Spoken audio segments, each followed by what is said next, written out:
Good morning, everyone. আপোনালোক সকলোক study with পাৰভেজৰ এটি নতুন ক্লাছলৈ পুনৰ স্বাগতম জনাইছোঁ। আশা কৰোঁ সকলোৱে কুশলে আছে আৰু নিজৰ প্ৰস্তুতি ধুনীয়াকৈ চলাই গৈ আছে। বন্ধুসকল, আজিৰ ক্লাছত আমি 40টা গুৰুত্বপূৰ্ণ কুৱেশ্যন আনিছোঁ আপোনালোকৰ আছাম পুলিচ ABUB আৰু DME পৰীক্ষাৰ বাবে। এই কুৱেশ্যনসমূহৰ যোগেদি আপোনালোকৰ আগন্তুক দিনৰ পৰীক্ষাৰ বাবে প্ৰস্তুতি কেনেকৈ হৈছে তাৰ বিষয়ে আপোনালোকে এটা সৰু আভাস পাবা। তেনেহ'লে দেৰি নকৰি আৰম্ভ কৰোঁ আজিৰ প্ৰথমটো কুৱেশ্যন। আজিৰ প্ৰথমটো কুৱেশ্যন হ'ল ককাদেউতাৰ হাড় উপন্যাসৰ বাবে কোনে সাহিত্য একাডেমী বঁটা লাভ কৰিছিল? অপশ্যন 4টাৰ ভিতৰত শুদ্ধ উত্তৰ হ'ব নৱকান্ত বৰুৱা। নৱকান্ত বৰুৱাদেৱে ককাদেউতাৰ হাড় উপন্যাসৰ বাবে সাহিত্য একাডেমী বঁটা লাভ কৰিছিল। তেওঁ এই বঁটা কোন চনত লাভ কৰিছিল? 1975 চনত সাহিত্য একাডেমী বঁটা লাভ কৰিছিল। কোনখন উপন্যাসৰ বাবে? ককাদেউতাৰ হাড় উপন্যাসৰ বাবে। ইম্পৰ্টেণ্ট হয়, বহুবাৰ পৰীক্ষাত এই কুৱেশ্যন আহিছে। Next question. কুৱেশ্যন নম্বৰ 2, ৰমণিকা বড়ো কোনজন আহোম স্বৰ্গদেউৰ জীয়ৰী আছিল? অপশ্যন 4টাৰ ভিতৰত শুদ্ধ উত্তৰ হ'ব আহোম স্বৰ্গদেউ জয়ধ্বজ সিংহৰ জীয়ৰী আছিল ৰমণিকা বড়ো। ৰমণিকা বড়োৰ বিবাহ আজম শ্বাহৰ সৈতে হৈছিল। ৰমণিকা বড়োৰ বিবাহ হোৱাৰ মূল কাৰণ আছিল ঘিলাজাৰী সন্ধি। এই সন্ধিৰ যোগেদি আহোম স্বৰ্গদেউ জয়ধ্বজ সিংহই নিজৰ জীয়ৰীক মোগলৰ হাতত গতাই দিয়া হৈছিল। Next question. কুৱেশ্যন নম্বৰ 3, ৰাজ্যসভাৰ সদস্যৰ এজনৰ কাৰ্যকাল কিমান বছৰ হয়? অপশ্যন 4টাৰ ভিতৰত শুদ্ধ উত্তৰ হ'ব 6 বছৰ। ৰাজ্যসভাৰ এজন সদস্যৰ কাৰ্যকাল 6 বছৰ হয়। বন্ধুসকল, আজিৰ এই 40টা কুৱেশ্যনত কোনে কিমান স্ক'ৰ কৰিছে আমাক কমেণ্ট কৰি জনাবলৈ নাপাহৰিব। বিগত সময়ছোৱাত বহুতে আমাক কমেণ্টত জনাইছে যে এই কুৱেশ্যনসমূহ আমি পাৰোঁ, তথাপিও আমাৰ পৰা ভুল হৈছে বা কনফিউজত আমি ভুল কৰিছোঁ। এইটো স্বাভাৱিক কথা, যিহেতু এক্সামৰ যেতিয়া প্ৰেছাৰ আহে তেনে সময়ত আমি যিসমূহ ৰাইট কুৱেশ্যন থাকে এইখিনি কুৱেশ্যনো আমি ভুল কৰি আহোঁ। তাৰ বাবে এটা সহজ টিপছ সকলোক দিছোঁ। বৰ্তমান এক্সামৰ বাবে কেৱল ৰিভিশ্যন কৰা, কোনো ধৰণৰ নতুন টপিক চাব দৰকাৰ নাই। এই সময়খিনিত যিমান পঢ়িছা এইখিনিক যিমানবাৰ ৰিভিশ্যন কৰিবা, লগত কনচেপ্ট ক্লিয়াৰ হৈ যাব। তাৰ বাবে আমি আৰু এটা ভুল কৰোঁ, যিখিনি পঢ়া কুৱেশ্যন এইখিনিক বাৰে প্ৰতি ৰিভিশ্যন কৰোঁ, সেইখিনিক ৰিভিশ্যন কৰিব দৰকাৰ নাই। যিখিনি নোৱাৰোঁ বা হাৰ্ড লগা কুৱেশ্যন হৈছে টপিক, তেনে কুৱেশ্যনসমূহ বা টপিকসমূহ আমি ৰিভিশ্যন কৰিব লাগে। যদি কাৰোবাৰ জিকে ষ্ট্ৰং আছে তেওঁ মেথছ, ইংলিছ আৰু ৰিজনিঙত বেছি সময় দিয়ক। যদি কাৰোবাৰ মেথছ, ইংলিছ ৰাইট আছে কিন্তু জিকেত অলপ প্ৰব্লেম হৈছে, তো জিকেত বাৰে প্ৰতি ৰিভিশ্যন কৰা, ক্লিয়াৰ হৈ যাব। আৰু এক্সামত ইমানো টান কুৱেশ্যন নাহে। এক্সামৰ প্ৰেছাৰত আমি এনে কুৱেশ্যনসমূহ ভুল কৰি আহোঁ। কুৱেশ্যন নম্বৰ 4, কোন চনত ভিটামিনৰ আৱিষ্কাৰ কৰা হৈছিল? অপশ্যন 4টাৰ ভিতৰত শুদ্ধ উত্তৰ হ'ব 1912 চনত ভিটামিনৰ আৱিষ্কাৰ কৰা হৈছিল। ভিটামিনৰ আৱিষ্কাৰ 1912 চনত কৰা হৈছিল। যদি কুৱেশ্যন আহে ভিটামিনৰ আৱিষ্কাৰ কোনে কৰিছিল, উত্তৰ হ'ব কাছমিৰ ফ্ৰাংকে ভিটামিনৰ আৱিষ্কাৰ কৰিছিল। কাছমিৰ ফ্ৰাংকে ভিটামিনৰ আৱিষ্কাৰ 1912 চনত কৰিছিল। Next question. কুৱেশ্যন নম্বৰ 5, আয়তনৰ ফালৰ পৰা বিশ্বৰ ৰাষ্ট্ৰসমূহৰ ভিতৰত ভাৰতৰ স্থান কিমান সংখ্যক হয়? অপশ্যন 4টাৰ ভিতৰত শুদ্ধ উত্তৰ হ'ব 7ম। আয়তনৰ ফালৰ পৰা বিশ্বৰ ৰাষ্ট্ৰসমূহৰ ভিতৰত ভাৰতৰ স্থান 7ম হয়। প্ৰথম ৰাছিয়া। আয়তনৰ ফালৰ পৰা আটাইতকৈ ডাঙৰ ৰাষ্ট্ৰ হ'ল ৰাছিয়া। কুৱেশ্যন নম্বৰ 6, মণিকোট পাহাৰৰ শিখৰত কোনখন মন্দিৰ অৱস্থিত? অপশ্যন 4টা যদি আমি চাওঁ, নৱগ্ৰহ মন্দিৰ, কামাখ্যা মন্দিৰ, উমানন্দ মন্দিৰ, বশিষ্ঠ মন্দিৰ। আমি সকলোৱে জানো কামাখ্যা মন্দিৰ নহয়, কামাখ্যা মন্দিৰ নীলাচল পাহাৰৰ শিখৰত আছে। অপশ্যন 4টাৰ ভিতৰত বাকী তিনিটাৰ ভিতৰত শুদ্ধ উত্তৰ হ'ব নৱগ্ৰহ মন্দিৰ। নৱগ্ৰহ মন্দিৰ মণিকোট পাহাৰৰ শিখৰত অৱস্থিত। Next question. কুৱেশ্যন নম্বৰ 7, কোন চনত চৌৰি চৌৰাৰ ঘটনা সংঘটিত হৈছিল? অপশ্যন চাৰিটাৰ ভিতৰত শুদ্ধ উত্তৰ হ'ব 1922 চনত। 1922 চনত চৌৰি চৌৰাৰ ঘটনা সংঘটিত হৈছিল আৰু এই ঘটনাৰ ফলত অসহযোগ আন্দোলন পৰৱৰ্তী সময়ত বাতিল কৰা হৈছিল। কুৱেশ্যন নম্বৰ 8, অসম সাহিত্য সভাই প্ৰতি বছৰে সাহিত্য দিৱস কোন তাৰিখে উদযাপন কৰে? অপশ্যন চাৰিটাৰ ভিতৰত শুদ্ধ উত্তৰ হ'ব 26 মাৰ্চ। 26 মাৰ্চ অসম সাহিত্য সভাই সাহিত্য দিৱস উদযাপন কৰে। অসম সাহিত্য সভাৰ গঠন 1917 চনত কৰা হৈছিল। কোনে কৰিছিল? পদ্মনাথ গোহাঁই বৰুৱাই অসম সাহিত্য সভাৰ গঠন কৰিছিল। নেক্সট কুৱেশ্যন নম্বৰ 9, কোনজন আহোম স্বৰ্গদেৱে বৰপাত্ৰ গোহাঁই পদবীৰ সৃষ্টি কৰিছিল? অপশ্যন চাৰিটাৰ ভিতৰত শুদ্ধ উত্তৰ হ'ব চুহুংমুহুং। স্বৰ্গদেউ চুহুংমুহুঙে বৰপাত্ৰ গোহাঁই পদবীৰ সৃষ্টি কৰিছিল। বন্ধুসকল, ক্লাছটো লাইক কৰি আজিৰ ক্লাছৰ সকলোৱে এটেণ্ডেঞ্চটো দি যাবা। কুৱেশ্যন নম্বৰ 10, জোনবিল মেলা তলৰ কোনটো সম্প্ৰদায়ৰ লগত জড়িত?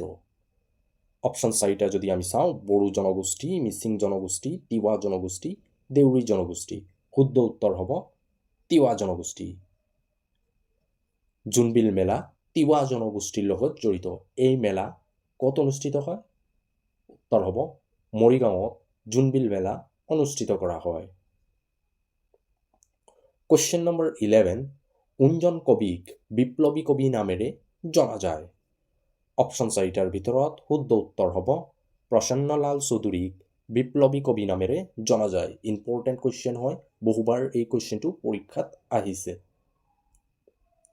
কুৱেশ্যন নম্বৰ 12, তেহেৰীৰ বান্ধ ভাৰতৰ কোনখন ৰাজ্যত অৱস্থিত? অপশ্যন চাৰিটাৰ ভিতৰত শুদ্ধ উত্তৰ হ'ব উত্তৰাখণ্ড। উত্তৰাখণ্ড ৰাজ্যত তেহেৰীৰ বান্ধখন অৱস্থিত। কুৱেশ্যন নম্বৰ 13, সংবিধানৰ খচৰা সমিতিৰ সভাপতি কোন আছিল? অপশ্যন চাৰিটাৰ ভিতৰত উত্তৰ হ'ব ডক্টৰ B.R. আম্বেদকাৰ সংবিধানৰ খচৰা সমিতিৰ সভাপতি আছিল। পৰীক্ষাত আৰু এটা কুৱেশ্যন আহে, সংবিধানৰ খচৰা সমিতিৰ এজন সদস্য অসমৰ আছিল আৰু তেওঁ কোন আছিল? উত্তৰ হ'ব মহম্মদ ছাদুল্লাহ। কুৱেশ্যন নম্বৰ 14, কোনে ডিস্কভাৰী অফ ইণ্ডিয়া নামৰ গ্ৰন্থখনৰ ৰচনা কৰিছিল? অপশ্যন চাৰিটাৰ ভিতৰত শুদ্ধ উত্তৰ হ'ব জৱাহৰলাল নেহৰুৱে ডিস্কভাৰী অফ ইণ্ডিয়া নামৰ গ্ৰন্থখনৰ ৰচনা কৰিছিল। কুৱেশ্যন নম্বৰ 15, ভিনিগাৰৰ ৰাসায়নিক নামটো কি হয়? অপশ্যন চাৰিটাৰ ভিতৰত শুদ্ধ উত্তৰ হ'ব এচিটিক এচিড। ভিনিগাৰৰ ৰাসায়নিক নাম হ'ল acetic acid. Question number 16, Vande Mataram গীতটোৰ ৰচনা কোনে কৰিছিল? অপশ্যন চাৰিটাৰ ভিতৰত শুদ্ধ উত্তৰ হ'ব বংকিম চন্দ্ৰ চেটাৰ্জীয়ে বন্দে মাতৰম গীতটোৰ ৰচনা কৰিছিল। বন্ধুসকল, যদি আপোনালোকে আৰু MCQ প্ৰেক্টিছ কৰিব বিচাৰে বা মক টেষ্ট হিচাপে ট্ৰাই কৰিব বিচাৰে, তেনেহ'লে আমাৰ প্লেলিষ্টত Assam police ABUB practice set বুলি এটা প্লেলিষ্ট বনোৱা আছে। তাত আমি ইতিমধ্যে 29টা ক্লাছত 700+ কুৱেশ্যন আমি আলোচনা কৰিছোঁ। যদি আপোনালোকে এই ক্লাছখিনি নাই চোৱা, সকলোক ৰিকুৱেষ্ট কৰিছোঁ এবাৰ ক্লাছখিনি চোৱাৰ বাবে। য'ত আমি যিসমূহ কুৱেশ্যন আলোচনা কৰিছোঁ, এই কুৱেশ্যনসমূহ অসম আৰক্ষীৰ লগতে অসমৰ প্ৰতিটো প্ৰতিযোগিতামূলক পৰীক্ষাৰ পৰা এই কুৱেশ্যনসমূহ লোৱা হৈছে। যদি এই ছিৰিজটো আপোনালোকে কমপ্লিটলি চোৱা, তেনেহ'লে PYQ ছল্ভ হৈ যাব। ইয়াত যিমান কুৱেশ্যন আমি আলোচনা কৰিছোঁ, সকলো পুৰণি প্ৰশ্ন কাকতসমূহৰ পৰা লোৱা হৈছে। আপোনালোকৰ আগন্তুক দিনত পৰীক্ষাৰ বাবে খুবেই জৰুৰী হয়। যদি নাই চোৱা, এবাৰ সকলোক ৰিকুৱেষ্ট কৰিছোঁ ক্লাছখিনি চোৱাৰ বাবে। কুৱেশ্যন নম্বৰ 17, তলৰ কোনজন স্বাধীনতা সংগ্ৰামীক বীৰবল বুলি অভিহিত কৰা হয়? অপশ্যন চাৰিটা যদি আমি চাওঁ, গোমধৰ কোঁৱৰ, মণিৰাম দেৱান, কনকলতা বৰুৱা, পিয়লি ফুকন। শুদ্ধ উত্তৰ হ'ব কনকলতা বৰুৱা। কনকলতা বৰুৱাক বীৰবল বুলি অভিহিত কৰা হয়। কুৱেশ্যন নম্বৰ 18, কোন চনত বড়ো সাহিত্য সভাৰ গঠন কৰা হৈছিল? অপশ্যন চাৰিটাৰ ভিতৰত শুদ্ধ উত্তৰ হ'ব 1952 চনত বড়ো সাহিত্য সভাৰ গঠন কৰা হৈছিল। নেক্সট কুৱেশ্যন নম্বৰ 19, আজান পীৰৰ দৰগাহ অসমৰ কোনখন স্থানত অৱস্থিত? অপশ্যন 4টাৰ ভিতৰত শুদ্ধ উত্তৰ হ'ব শিৱসাগৰত। শিৱসাগৰত আজান পীৰৰ দৰগাহ অৱস্থিত। নেক্সট কুৱেশ্যন নম্বৰ 20, বিধান পৰিষদক কোনে ভংগ কৰিব পাৰে? অপশ্যন 4টাৰ ভিতৰত শুদ্ধ উত্তৰ হ'ব সংসদে। সংসদে বিধান পৰিষদক ভংগ কৰিব পাৰে আৰু বিধানসভাক ৰাজ্যপালে ভংগ কৰিব পাৰে। যিহেতু অসমত কোনো ধৰণৰ বিধান পৰিষদৰ ব্যৱস্থা নাই, অসমত বিধানসভা আছে আৰু অসমৰ বিধানসভা কোনে ভংগ কৰিব পাৰে? অসমৰ ৰাজ্যপালে। আৰু বিধান পৰিষদ উত্তৰ প্ৰদেশত আছে আৰু এই বিধান পৰিষদক ভংগ কৰাৰ অধিকাৰ সংসদৰ হয়। ভাৰতৰ মুঠ 6খন ৰাজ্যত বিধান পৰিষদ ব্যৱস্থা আছে। কুৱেশ্যন নম্বৰ 21, ইটাখুলিৰ ৰণৰ সময়ত আহোম সেনাপতি কোন আছিল? অপশ্যন 4টাৰ ভিতৰত শুদ্ধ উত্তৰ হ'ব আলুন বৰবৰুৱা আছিল ইটাখুলিৰ ৰণৰ সময়ত আহোম সেনাপতি। ইটাখুলিৰ ৰণ আছিল আহোম আৰু মোগলৰ মাজত সংগঠিত হোৱা একেবাৰে শেষৰখন ৰণ। বন্ধুসকল, ক্লাছটো চাই যদি ভাল পোৱা নিজৰ বন্ধু বান্ধৱীসকলৰ মাজত শ্বেয়াৰ কৰিবলৈ নাপাহৰিবা। ইয়াৰ উপৰিও যদি প্ৰথমবাৰ আমাৰ চেনেলত ভিজিট কৰিছে, চেনেলটোক ছাবস্ক্ৰাইব কৰিবলৈ নাপাহৰিব। কুৱেশ্যন নম্বৰ 22, কোনজন আহোম ৰাণীয়ে মোৱামৰীয়া বিদ্ৰোহী ৰাঘৱক হত্যা কৰিছিল? অপশ্যন 4টাৰ ভিতৰত উত্তৰ হ'ব কুৰংগনয়নী। আহোম ৰাণী কুৰংগনয়নীয়ে মোৱামৰীয়া বিদ্ৰোহী ৰাঘৱক হত্যা কৰিছিল। কুৰংগনয়নী কৰ ৰাণী আছিল? উত্তৰ হ'ব মণিপুৰৰ। কুৱেশ্যন নম্বৰ 23, কোন প্ৰকাৰৰ ভিটামিনৰ অভাৱত ৰিকেট বেমাৰ হয়? অপশ্যন 4টাৰ ভিতৰত শুদ্ধ উত্তৰ হ'ব ভিটামিন ডিৰ অভাৱত ৰিকেট বেমাৰ সংঘটিত হয়। কুৱেশ্যন নম্বৰ 24, হৰ্ণবিল উৎসৱ কোনখন ৰাজ্যত আয়োজন কৰা হয়? অপশ্যন 4টাৰ ভিতৰত শুদ্ধ উত্তৰ হ'ব নাগালেণ্ড। নাগালেণ্ডত হৰ্ণবিল উৎসৱ উদযাপন কৰা হয়। এই উৎসৱ 1ৰ পৰা 10 ডিচেম্বৰ 1ৰ পৰা 10 ডিচেম্বৰ আয়োজন কৰা হয় নাগালেণ্ডত। নেক্সট কুৱেশ্যন নম্বৰ 25, অসমৰ কোনগৰাকী ৰজাই কুৰুক্ষেত্ৰৰ যুদ্ধত কৌৰৱৰ পক্ষত হৈ যুদ্ধ কৰিছিল? অপশ্যন 4টাৰ ভিতৰত শুদ্ধ উত্তৰ হ'ব ভগদত্তই। অসমৰ ভগদত্তই কৌৰৱৰ পক্ষত হৈ কুৰুক্ষেত্ৰৰ যুদ্ধত অংশগ্ৰহণ কৰিছিল। আজি আপোনালোকে এটা কমেণ্ট কৰি কুৱেশ্যনৰ আনচাৰটো আমাক কমেণ্ট কৰি জনাব। কুৱেশ্যনটো হ'ল, অসমৰ কোনজন বীৰে পাণ্ডৱৰ পক্ষত হৈ কুৰুক্ষেত্ৰৰ যুদ্ধত অংশগ্ৰহণ কৰিছিল? যিহেতু অসমৰ 2জন বীৰে কুৰুক্ষেত্ৰৰ যুদ্ধত অংশগ্ৰহণ কৰিছিল। এজন আছিল ভগদত্ত আৰু আনজন কোন আছিল? এই উত্তৰটো আমাক কমেণ্ট কৰি জনাবা। যিহেতু এই কুৱেশ্যনসমূহ আমি আগতে কৰি আহিছোঁ। পুনৰ এবাৰ কৰা, ৰিপিট কৰাৰ লগতে ৰিভিশ্যনো হৈ যাব আৰু যদি কোনোবাই নাজানে সেইটো ক্লিয়াৰ হৈ যাব। কুৱেশ্যন নম্বৰ 26, কোনে কোষৰ আৱিষ্কাৰ কৰিছিল? অপশ্যন 4টাৰ ভিতৰত শুদ্ধ উত্তৰ হ'ব ৰবাৰ্ট হুক। ৰবাৰ্ট হুকে কোষৰ আৱিষ্কাৰ কৰিছিল। নেক্সট কুৱেশ্যন নম্বৰ 27, কোন চনত অসুৰৰ আলি সন্ধি স্বাক্ষৰিত কৰা হৈছিল? অপশ্যন 4টাৰ ভিতৰত শুদ্ধ উত্তৰ হ'ব 1639 চনত অসুৰৰ আলি সন্ধি স্বাক্ষৰ কৰা হৈছিল। এই সন্ধি আহোম আৰু মোগলৰ মাজত স্বাক্ষৰ কৰা হৈছিল। কুৱেশ্যন নম্বৰ 28, কথকলি নৃত্য কোন ৰাজ্যৰ লোকনৃত্য হয়? অপশ্যন 4টাৰ ভিতৰত শুদ্ধ উত্তৰ হ'ব কেৰালা। কথকলি নৃত্য কেৰালাৰ লোকনৃত্য হয়। নেক্সট কুৱেশ্যন নম্বৰ 29, কোনখন নদীয়ে পশ্চিমবংগক আৰু অসমৰ মাজত সীমা নিৰ্ধাৰণ কৰে? অপশ্যন 4টাৰ ভিতৰত শুদ্ধ উত্তৰ হ'ব সোণকোষ নদী। সোণকোষ নদীয়ে পশ্চিমবংগ আৰু অসমৰ মাজত সীমা নিৰ্ধাৰণ কৰে। কুৱেশ্যন নম্বৰ 30 কোন চনত ভাৰতৰ সংবিধানখন কাৰ্যকাৰী কৰা হৈছিল? অপশ্যন 4টাৰ ভিতৰত শুদ্ধ উত্তৰ হ'ব 1950 চনৰ 26 জানুৱাৰী ভাৰতৰ সংবিধানখন কাৰ্যকাৰী কৰা হৈছিল আৰু 1949 চনৰ 26 নৱেম্বৰ ভাৰতৰ সংবিধানখন গৃহীত কৰা হৈছিল। এইটো কুৱেশ্যনত বহুত কনফিউজ হয়, কেতিয়া গৃহীত কৰা হৈছিল বা কেতিয়া কাৰ্যকাৰী কৰা হৈছিল। আজি আৰু কনফিউজ নহয়, একেবাৰে ক্লিয়াৰ হ'ব। 1949 চনৰ 26 নৱেম্বৰ সংবিধানখন গৃহীত হৈছিল আৰু 1950 চনৰ 26 জানুৱাৰী সংবিধানখন কাৰ্যকাৰী হৈছিল। কাৰ্যকাৰী ক'লে 1950 চনৰ 26 জানুৱাৰী আৰু গৃহীত বুলি ক'লে 1949 চনৰ 26 নৱেম্বৰ। কুৱেশ্যন নম্বৰ 31 ভাৰতৰ কোনখন ৰাজ্যত পঞ্জ নদীখন অৱস্থিত?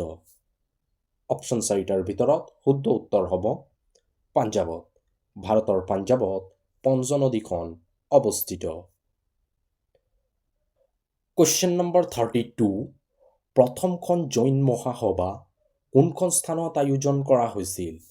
অপশ্যন 4টা যদি আমি চাওঁ পাটলিপুত্ৰ, ৰাজগৃহ, বৈশালী, কাশ্মীৰ। শুদ্ধ উত্তৰ হ'ব পাটলিপুত্ৰ।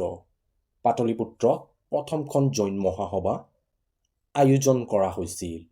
বন্ধুসকল, ক্লাছটো চাই যদি ভাল পোৱা ক্লাছটো লাইক কৰিবলৈ নাপাহৰিবা, কাৰণ আপোনালোকৰ এটা লাইকে আমাক মটিভেট কৰে এনেধৰণৰ ক্লাছসমূহ প্ৰস্তুত কৰাৰ বাবে। যিহেতু এটা ক্লাছ প্ৰস্তুত কৰিবৰ বাবে আমি বহু কষ্ট কৰিবলগীয়া হয়, তাৰ বাবে এটা সৰু ৰিকুৱেষ্ট আছে, ক্লাছটো লাইক কৰাৰ লগে লগে ক্লাছটো নিজৰ বন্ধু বান্ধৱীসকলৰ মাজত শ্বেয়াৰ কৰি দিবা। ইয়াৰ উপৰিও প্ৰথমবাৰ যদি আমাৰ চেনেলত ভিজিট কৰিছে, চেনেলটোক ছাবস্ক্ৰাইব কৰিবলৈ নাপাহৰিব। কুৱেশ্যন নম্বৰ 33 ভাষাভিত্তিত গঠন হোৱা ভাৰতৰ প্ৰথমখন ৰাজ্য কোনখন হয়? অপশ্যন 4টাৰ ভিতৰত শুদ্ধ উত্তৰ হ'ব অন্ধ্ৰপ্ৰদেশ। অন্ধ্ৰপ্ৰদেশ ভাৰতৰ প্ৰথমখন ৰাজ্য হয় যিখন ৰাজ্য ভাষাভিত্তিত গঠন হৈছিল।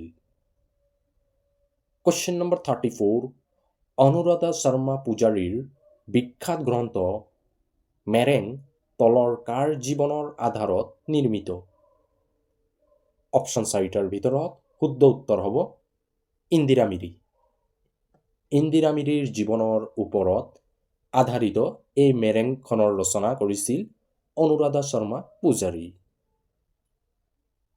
কুৱেশ্যন নম্বৰ 35 দিহিং পাটকাই মহোৎসৱ প্ৰতি বছৰে ক'ত আয়োজন কৰা হয়?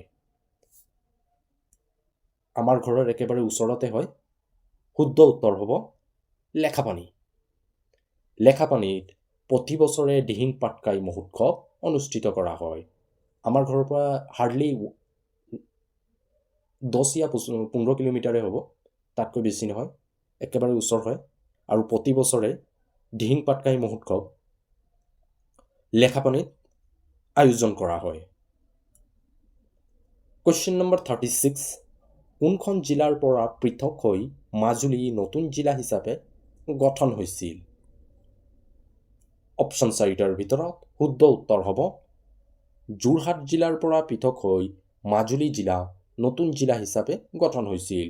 মাজুলী 2016ত নতুন জিলা হিচাপে গঠন হৈছিল। 2016ত মাজুলী যোৰহাটৰ পৰা পৃথক হৈ নতুন জিলা হিচাপে গঠন হৈছিল। ইয়াৰটো মনত থবা, ইম্পৰ্টেণ্ট হয়।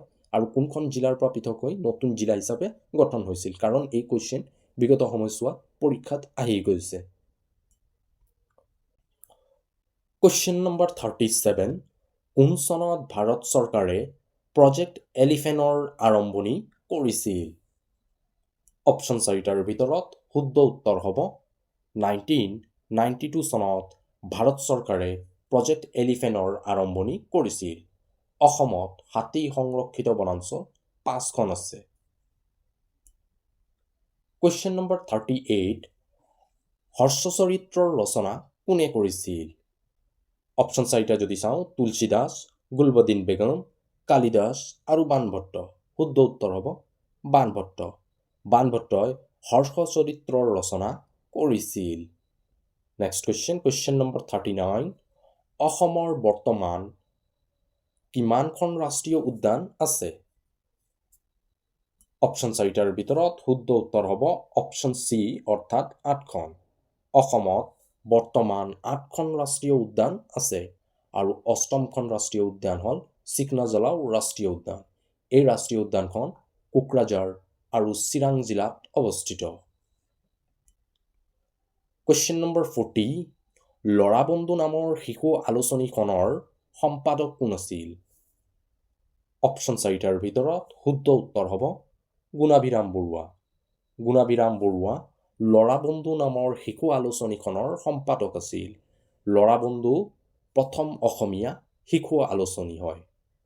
তো বন্ধুসকল, আজিৰ এই ক্লাছত আমি 40টা গুৰুত্বপূৰ্ণ কুৱেশ্যন আনিছিলোঁ আৰু এই 40টা কুৱেশ্যনে আপোনালোকৰ আগন্তুক দিনত যি পৰীক্ষা হ'বলগীয়া আছে সেই পৰীক্ষাত যথেষ্ট সহায় কৰিব। এই 40টা কুৱেশ্যনৰ যোগেদি আপোনালোকৰ প্ৰস্তুতিৰ এটা কুইক ৰিভিজন হ'ব বুলি আমি আশা ৰাখিছোঁ। 40টা কুৱেশ্যনত কোনে কিমান স্ক'ৰ কৰিছে আমাক কমেণ্ট কৰি জনাবলৈ নাপাহৰিব।